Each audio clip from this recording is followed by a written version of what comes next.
একবার এক ব্যক্তি গুরুজির কাছে গিয়ে বলল, গুরুজি, আমি আমার বাবা মাকে আরামদায়ক জীবন দিতে চাই, কিন্তু আমি খুব গরিব, আমাকে এমন কিছু দিন যাতে আমি অনেক বড়লোক হয়ে যাই। তখন গুরুজি তাকে একটি জায়গায় নিয়ে গেল যেখানে নদীর ধারে ছোট ছোট অনেক পাথর ছিল।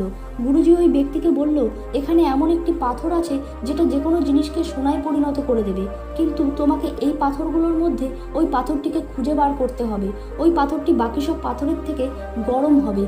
তখন ওই ব্যক্তিটি পাথর খুঁজতে লাগলো এবং চেক করা পাথরগুলো নদীর জলে ফেলে দিতে লাগলো।